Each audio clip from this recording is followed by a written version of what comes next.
Sometimes heroes are not the ones wearing capes or standing in the spotlight. Sometimes they are found in the quiet corners of the world where no one is watching. Sometimes they have matted fur and tired eyes, yet they stand strong against the storms of life because love and loyalty give them no other choice. Max was just a stray, a forgotten soul wandering the streets with no home to return to. But he chose Linda. He saw her when no one else did, and he stayed by her side through hunger, through cold, through nights of silence and uncertainty. He was more than just a dog. He was a guardian, a friend, a reminder that love does not need riches or status to be real. Keanu did not have to stop that night. He could have walked away as so many others had done, but he didn't. He saw a woman and her dog fighting to survive, and instead of turning his back, he reached out. He used what he had not for attention, not for recognition, but because it was the right thing to do. The moment between them was brief, but its impact was lasting. Those who had stood by and watched that night left with something more than just a story to tell. They left with the knowledge that kindness still exists, that one simple act can ripple outward, changing lives in ways that may never fully be seen. Linda found hope again. Max found a future beyond the streets and somewhere in the vastness of the world. Another person heard their story and maybe, just maybe, decided to do something good for someone else. Because sometimes heroes are not the ones we expect, but the ones we need the most. Days pass, and Linda still finds it hard to believe that she is no longer sleeping on cold concrete, no longer huddling beneath thin blankets as the city moves on. Without her, the hotel Keanu arranged is warm, the bed soft. Max has a plush dog bed of his own, though he still prefers curling up beside her at night as if afraid she might disappear. The staff treat her with kindness, no judgment, no pity, just simple respect that she hasn't felt in years. One morning, a woman arrives at the hotel, introducing herself as someone working with Keanu. She tells Linda that arrangements have been made for something more permanent, a small apartment, nothing fancy but safe, clean, hers for as long as she needs. Linda listens in stunned silence, her hands gripping Max's fur as she nods, unable to form the words to express the weight lifting off her shoulders. It doesn't stop there. Max is taken for a full checkup at the vet. He gets vaccinations, a proper bath, new toys, new food. Linda watches as he prances around the room, healthier, happier, tail wagging, like he knows their lives have changed forever. She wipes her eyes, tells herself it's just dust. But the truth is, she hasn't cried like this in a long time. A few days later, Linda wakes up to something unexpected. Her name is in the news headlines. People are talking about her story. Strangers online are sharing videos from that night by the cafe, praising Max's bravery, marveling at Keanu's quiet generosity. Articles appear detailing how he not only helped Linda find a home, but also made sure Max was safe, cared for, and never separated from her.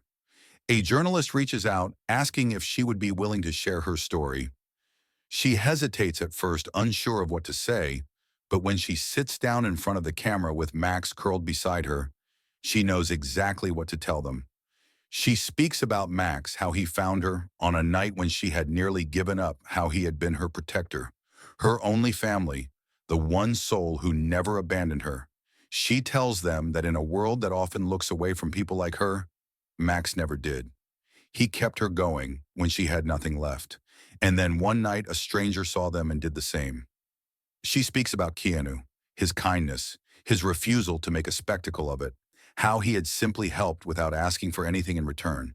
She tells them how that moment changed everything, how it reminded her that people can still be good, how a single act of compassion can rewrite someone's entire future. The story spreads even further now, not just about a famous actor's generosity, but about a woman and her dog, about the bond that kept them alive, and the kindness that gave them a second chance. Sitting in her new home with Max, curled beside her, Linda looks out the window at the city that once seemed so unforgiving. She doesn't know what the future holds, but for the first time in years, she believes in it. Again, she looks down at Max, scratches behind his ears, and smiles. Maybe things really can change. As Keanu walks away, he reaches into his pocket, pulling out his phone and dialing a familiar number. His voice calm but firm as he speaks to his assistant.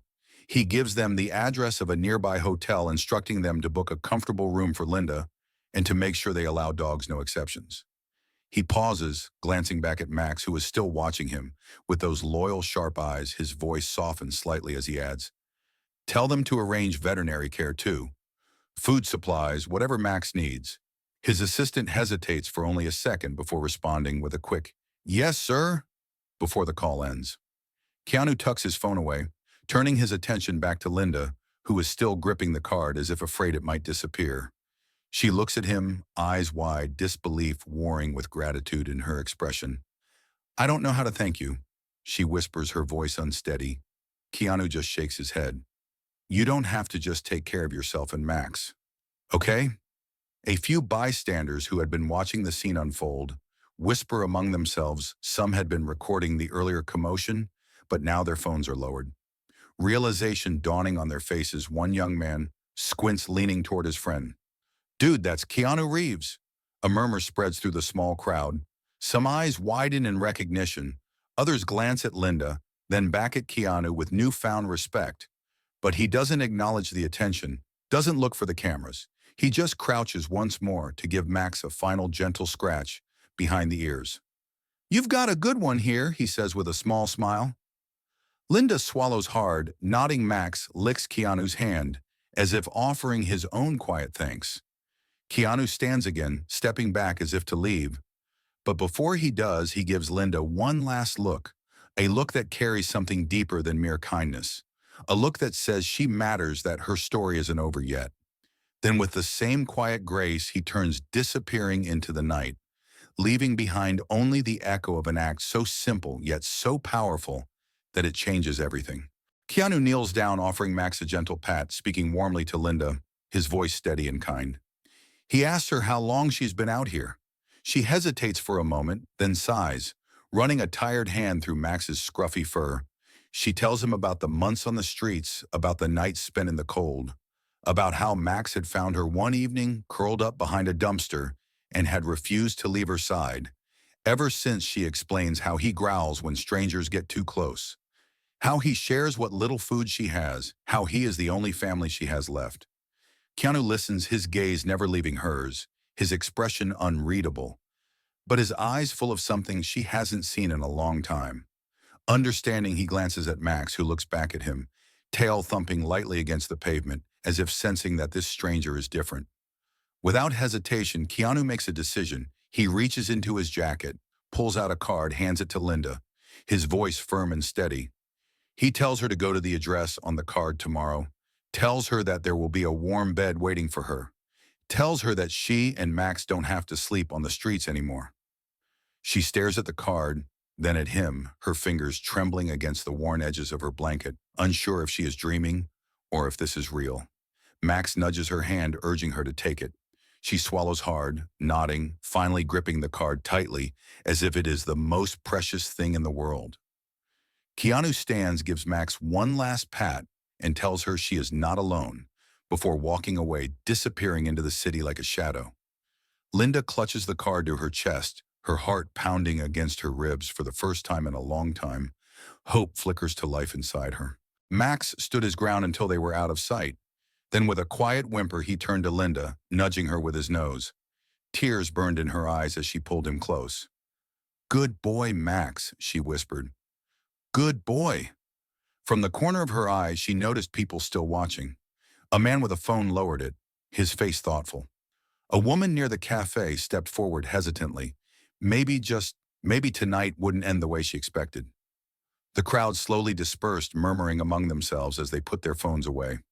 The moment had passed, just another fleeting incident in the restless city. But one man remained. Keanu Reeves had been sitting by the cafe window, quietly sipping his coffee when he noticed the commotion outside. At first, it was just background noise, the usual city chaos. But then he saw the dog, Maximum. Keanu watched as the scruffy stray stood his ground, protecting the woman without hesitation. The loyalty, the courage, it struck him. He wasn't the type to intervene in every street altercation, but something about this moment felt different. As the group of troublemakers disappeared into the night, Keanu stood, pulled his beanie lower over his head, and stepped outside. Linda was still clutching Max, stroking his fur in a soothing rhythm. She didn't notice the man approaching at first, not until his shadow stretched over them. "Hey, Keanu," said his voice calm yet firm. Linda looked up startled. She was used to people stopping for the wrong reasons, to sneer, to lecture, to pretend they cared for a brief moment before walking away. But this man, there was something different about him. Max sensed it too. His ears perked up, but he didn't growl. Instead, he sniffed the air, his tail giving the faintest wag. Keanu crouched to Max's level, meeting the dog's eyes with a quiet respect. "You're a brave one," he said, reaching out slowly. Max hesitated, then nudged his hand, allowing the touch. Linda blinked. Thanks," she mumbled, not sure what else to say. Keanu glanced at her, taking in the worn clothes, the exhaustion in her face, the way she instinctively kept her body tight as if bracing for another hit from the world. He had seen struggle before. He knew it well. "You okay?" he asked. Linda hesitated. Most people asked without really wanting an answer. But something about the way he said it, simple, direct, made her pause. "I will be," she finally said. Keanu nodded as if that answer made perfect sense. Then after a beat, he reached into his pocket and pulled out his wallet. "I'd like to help," he said, holding out a few crisp bills. "For you. For Max." Linda stared at the money. It wasn't pity in his eyes. It wasn't charity. It was something else. Respect, maybe. Recognition. Her fingers trembled as she took the bills. "Thank you," she whispered. Keanu smiled, giving Max one last scratch behind the ears. "Take care of her, buddy." Then with a casual nod, he turned and walked away, disappearing back into the night like he was never there. Linda sat frozen for a moment, still holding the money, still feeling the weight of what had just happened. Max leaned against her, his warmth grounding her in the moment. Maybe tonight would be different after all. Linda kept her head down, her fingers rubbing absently over Max's scruffy fur. The night was cold, but she had endured worse. She had learned to blend into the city's background, to make herself small and unnoticeable. But not everyone was content to ignore her. Laughter rang through the street, loud, mocking. A group of young men, dressed in expensive jackets and sneakers, staggered toward her. Their breath smelled of alcohol, and their eyes gleamed with mean-spirited amusement. "Look at this," one of them sneered, nudging his friend. "Right outside a cafe? Come on, lady, this isn't your living room." Linda tensed, gripping the edge of her blanket. She had seen this before. Drunken taunts, cruel jokes. It always ended the same way, with her pretending not to hear, hoping they'd lose interest. Another man smirked. "I think she likes it here. Maybe we should help her pack." Before she could react, he swung his foot toward her small pile of belongings, a worn backpack, a tin cup with a few crumpled bills, and an old thermos. The kick never landed. With a sudden savage snarl, Max sprang to his feet. His fur bristled, his teeth bared in a furious snarl, as he lunged forward, planting himself between Linda and the men. His bark, sharp and wild, cut through the night air, stopping the group in their tracks. "Whoa, get that thing away!" one of them yelped, stumbling backward. But Max didn't back down. His stance was firm, his growls deep and threatening. He wasn't just a stray dog anymore, he was a protector. The commotion drew attention. Nearby pedestrians paused, some exchanging nervous glances, others pulling out their phones. A woman gasped, raising her camera. A man in a business suit frowned and took a step forward. Linda, still shaking, reached for Max, her fingers brushing his fur. "It's okay, boy," she whispered, but he didn't take his eyes off the men. One of them scowled, glancing at the growing crowd. "Shh, whatever. Crazy dog." "Let's go," another muttered, yanking his friend's sleeve. "This isn't worth it." With one last glare, they turned and walked away, their laughter fading into the night. The cold wind howled through the streets of downtown Los Angeles, weaving through the towering skyscrapers and bustling avenues. Neon signs flickered in the distance, casting a pale glow over the wet pavement. Cars honked impatiently as pedestrians hurried along, wrapped in thick coats and scarves, eager to escape the biting chill. Amid the city's restless energy, a lone figure sat hunched on a tattered blanket near a busy intersection. Linda pulled her worn-out coat tighter around herself, though it did little to keep the cold from seeping into her bones. Her fingers, rough and cracked, clutched a cardboard sign with faded letters, "Hungry. Anything helps." God bless. Most people passed without a glance. Some spared her a moment of sympathy, but few stopped. She was invisible to the world, a shadow among the glittering lights. By her side, curled up against her for warmth, was Max. His fur was matted, his ribs faintly visible beneath his scruffy coat, but his eyes were full of loyalty. The stray dog had found Linda months ago, just as lost and unwanted as she was. Since then, they had been inseparable, finding comfort in each other's presence. Max lifted his head, ears twitching as he watched the crowd. His tail thumped weakly when Linda stroked his back. "Another night, Max," she murmured, her breath visible in the frigid air. "Maybe tomorrow will be better." A gust of wind sent a discarded newspaper fluttering down the sidewalk. Linda sighed, tucking her chin into her scarf. She had learned long ago not to expect kindness from strangers. But sometimes, just sometimes, fate had a way of surprising those who had lost all hope. And tonight fate was watching.